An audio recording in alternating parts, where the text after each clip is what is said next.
Então, como é que é o pacote, né, no formato de banda base? Como é que é o pacote do Bluetooth? Ele vai ser composto de três campos. Um código de acesso, que vai definir que fase que ele está do processo de formação da rede, um cabeçalho e o payload.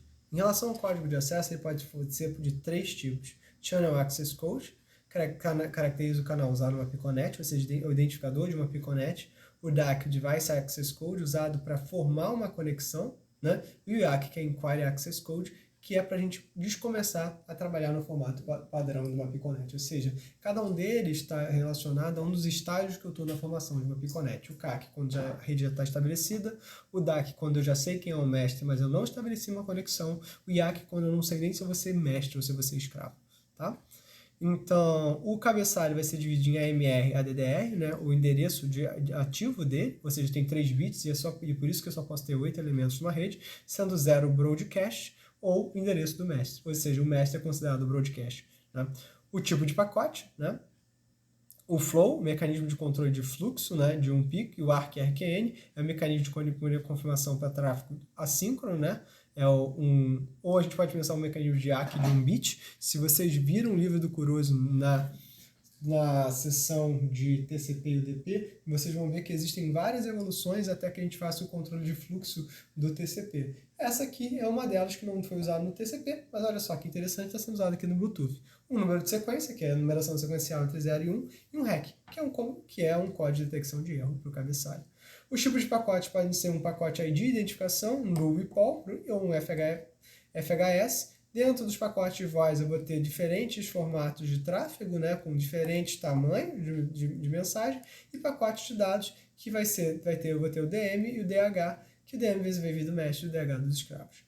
O tipo de pacote vai ser o POL, requisição do mestre para o escravo, FHS, informando o clock e endereço, usado para eu fazer o frequency hopping, o ID, que vai conter apenas o código de acesso, é usado nos procedimentos de indagação e acesso, não quando a rede já está estabelecida, e o null, que vai retornar os status do buffer do receptor. Né?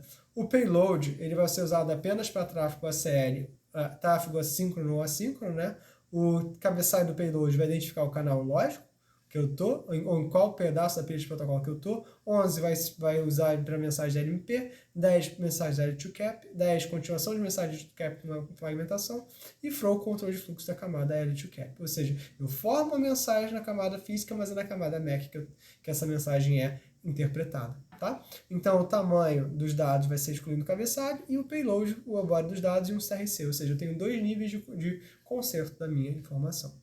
A operação de uma Piconet é compreendida em termos dos estados da operação, a gente vai ver o que isso quer dizer, né? E a definição de mestre-escravo, né, o canal, vai ser sempre caracterizado pelo mestre. Então eu vou ter o que a gente chama de ADDR, ou seja, do mestre, sequência de salto e código do acesso do canal, ou seja, qual é a chave que eu vou ter em relação ao mestre. O clock do mestre, que é caracterizado a fase na sequência que vai caracterizar a fase e sequência do salto e temporização. Controle de tráfego no canal através de poleamento, ou seja, o mestre determina quando fala e quando você recebe. E o mestre vai ser sempre a unidade que iniciar a conexão. Cláudio, mas isso é estúpido. Mas é simples.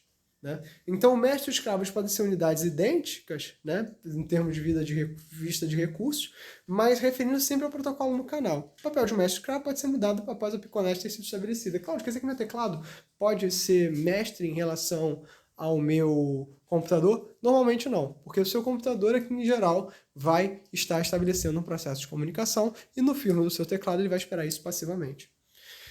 O controlador Bluetooth opera em 2 estados, que vão ser chamados Standby Connection, e 7 subestados. Né? Desses 7 subestados, vale a pena a gente dividir isso em 2 grupos, que é o Page e o Inquiry, onde eu vou ter no Page Scan, Master Response, Slave Response, no Inquiry, Card Scan, Inquiry Response, a gente vai ver o que isso quer dizer. Tá? Então, essa aqui é a máquina de estado do Bluetooth. Standby é o cara esperando a conexão, estado inicial, modo low power. Inquiry, eu vou buscar rádios que queiram se conectar. Page, me conectar a um rádio que é específico, connect, ativo em uma Piconet. Na verdade, quer dizer o seguinte, o Inquiry é quando eu ainda não sei quais são os rádios ativos de uma rede, então eu vou ter que buscar entre todas as faixas de frequência quem de verdade está ativo. O Page é quando eu já me conectei em algum momento, eu sei qual é esse rádio, então eu vou ter que buscar nos saltos de frequência dentro daquele FHS por aquele rádio específico. Tá? Ou seja, nota que é muito menos esforço no page do que em inquiry, a gente vai ver que isso tem um resultado muito interessante. E o mestre e escravos podem trocar pacotes no código de acesso ao canal e o clock do mestre e vão usar um esquema de salto chamado channel hopping. De uma vez que eu estou no estádio connection, eu já sei qual é o saldo de frequência do mestre. Tá?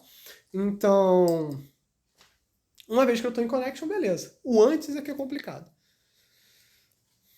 O modo standby é o estado default, e é o que a gente chama de low power, onde eu tenho só o clock nativo, não há interação com dispositivos, e o controlador deixa esse estado para buscar e enviar mensagem de page ou inquiry. Tá? E aí entra o inquiry e inquiry scan. A etapa de inquiry vai ter como objetivo descobrir dispositivos dentro de uma área de alcance, determinar endereço e clock desses dispositivos, vai usar o código IAC e habilita uma unidade de descobrir. O futuro mestre vai usar inquiry, ou seja, se eu mando inquiry é que eu quero ser mestre, se eu mando inquiry scan é que eu quero ser escravo. A etapa de page só vai ser estabelecida uma vez que eu já passei por inquiry, né, pelo menos uma vez. Uso o DAC, é um outro código de acesso. O mestre vai fazer page e o escravo vai fazer page scan.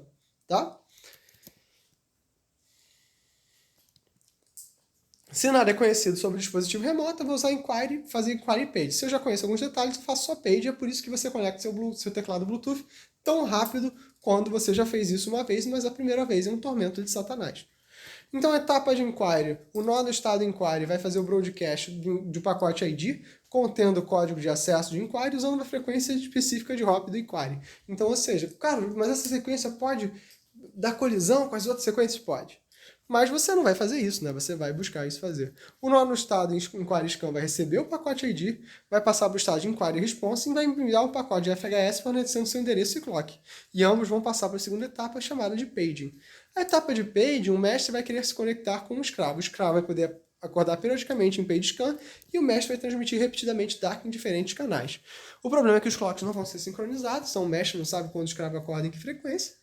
O endereço do dispositivo de escravo vai determinar a sequência de saltos do page. Nota que interessante, né? Nessa mensagem, todo o esforço é do mestre tentando buscar o escravo. Então eu chuto esse clock, né? Determinado na fase sequência, que eu obtive durante o inquiry, e as estimativas erradas vão usar diferentes frequências, o mestre vai ter que fazer diversas mensagens, ou seja, isso aqui é um esforço bruto. No inquiry, apesar de eu usar uma frequência de inquiry correta, na verdade eu tenho que buscar vários tipos de dispositivos que começaram em mensagens diferentes. Ou seja, então na etapa anterior eu tenho muito esforço com uma sequência conhecida e aqui eu tenho muito esforço de chute, de estimativa. Né? O cara que está no estado de page tem que estimar a frequência que o destino vai estar escutando, enviar o ID transmitindo código de acesso desse dispositivo, vai passar para o estado que é chamado de master response. Nesse momento ele já se auto-identifica como mestre e o pacote iniciado vai ser mandado na sequência de page. Já o cara que está em page scan, ele vai guardar para um ID com o DAC do mestre, ou seja, o código de acesso do mestre, responde um ID com o seu DAC e passa para o estado de slave response. Nesse momento a gente está quase estabelecendo nossa conexão. E agora só preciso do salto de frequência. Então o mestre que está em master response vai enviar o FHSS, contendo seu clock e endereço e pronto. Aí todo mundo já sabe qual vai ser, né, o salto de frequência da rede. O escravo recebendo esse pacote FHS, manda o ID com o DAC na sequência de hop e todo mundo entra no estado de connection. E pronto, a rede está estabelecida. Então, durante o processo de descoberta de nós, utilizado um padrão FHS pré-determinado, vou chamar de Inquiry Hopping Sequence e Page Hopping Sequence. Ou seja, eu tenho frequências padrão para inquiry e para page. Só que como são mais dispositivos no inquiry, demora muito mais tempo. E como cada nó tem um clock particular, pode demorar muito tempo para o nó do estado inquiry entrar na mesma frequência de um cara em inquiry scan. Para aumentar a probabilidade de descoberta, o nó inquiry alterna as frequências mais rapidamente do que no nó do estado inquiry scan. Ou seja, se eu sou um mestre, eu quero buscar mais rápido os dispositivos que vão estar na minha rede. A mesma coisa vai acontecer para page scan. E o tempo total desse processo, com apenas 2 nós, pode chegar a 11,25 segundos. Ou seja, já passou pela experiência de não conectar com o seu teclado, você ficar ligando, desligando ele, então é isso que está acontecendo. A etapa de inquiry envolve vários nós, qualquer nó pode receber pacote de inquiry, mas a etapa de page, apenas 2 nós.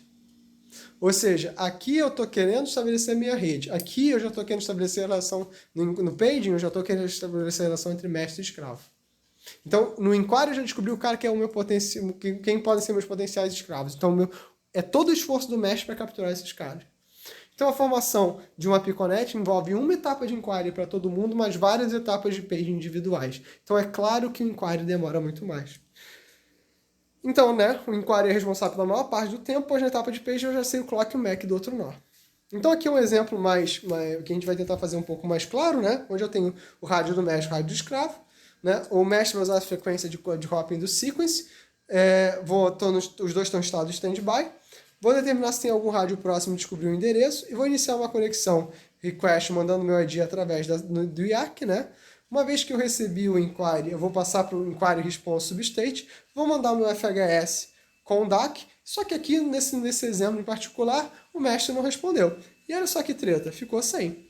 Então, em algum momento, o mestre reacorda esse inquiry state, manda DAC ID de novo, o escravo vai usar a mesma frequência hop do page, vai pegar essa mensagem, vai receber, vai responder com seu próprio ID, o mestre estava em 40 em page scan, manda um DAC com seu salto de frequência, o page responde, beleza, já sei qual é o salto de frequência, vou responder com o meu ID, e nesse momento eu vou mudar para a frequência hop do clock e MAC do mestre, que vai estabelecer a minha conexão. Então tem alguns outros submodos, né, que eu vou falar pouco sobre eles porque eles fazem muita diferença. O modo de hold, que vai permitir economia de energia com um período pré-determinado, se um nó não tem como manter comunicação, né? O estado de parque, que também é outro modo de economia de energia, né? Mas ele libera o endereço para poder ter mais elementos na rede. Ativo, né? Onde eu vou transmitir periodicamente para manter sincronização, isso é particularmente útil em headset. Sniff, né? Onde o escravo economiza energia, né? A corda que irá receber e transmitir pacotes apenas slots pré-determinados. E eu vou ter detecção, né? A gente faz um mecanismo de entrega baseado em bit alternado, ou seja, 0 para receber, IAC sendo 1, e correção de erros sem retransmissão, vou tentar correção de erro nível de bit, o que faz com que o desempenho do Bluetooth seja sofrível. Aí, mudando de camada, né? A última camada vai ser, né, da camada física, é o LMP, né? Link Management Protocol, onde eu vou estar fazendo todo o gerenciamento da Piconest. Então, tudo isso que a gente falou de entrada e saída de escravos e troca de função é feito nessa LMP. Eu configuro o enlace ainda a nível físico, né? Fazendo gerenciamento de baixo de consumo de energia, QoS, seleção de pacote, segurança. Ou seja, todas as que são coisas interessantes, né, são feitas a nível de camada física. L2CAP é chamado de Logical Link Control Adaptation Protocol, que é o cara que vai fazer a diferenciação entre os pacotes de formação entre, né, síncrono e assíncrono. Então, toda a questão que a gente acabou de discutir sobre a conexão é feita no L2CAP, mas não é feito lá na LMP. Aqui é que a gente vai ter essa diferenciação. E entre eu fazer coisas de QoS, ou seja, há 20 anos atrás eu já falava em esquemas de QoS, o esquema em particular é o Token Bucket. Se vocês não sabem o que é Token Bucket, vocês devem buscar lá no livro do Tannenbaum. A gente pode colocar uma referência para vocês. Tá? É baseado em canais, né? Esses canais baseados em conjuntos de IDs, ou seja, eu já diferencio a minha transmissão através de canais, né? Onde que eu vou, na verdade, estabelecer meu QoS, meus padrões de QoS através desses canais. Ou seja, na verdade, os canais que eu tenho vão ser sem conexão, orientada a conexão e orientada a sinalização. Tá bom? O tamanho dos dados mais estado de conexão. Vai ter um identificador de canal, como a gente falou anteriormente, um multiplexador de protocolos, né? E dados de tamanho. Eu vou ter aqui comandos para estabelecimento de uma conexão, comandos para configuração do tamanho máximo, comandos de conexão de informação e comandos de eco. E basicamente esse é o Bluetooth. Ou seja, é um protocolo relativamente simples, né, com poucos estados, mas que deu origem, ou como a gente vai ver no próximo slide, deu origem ao Zigbee. Tá bom? Obrigado pela atenção.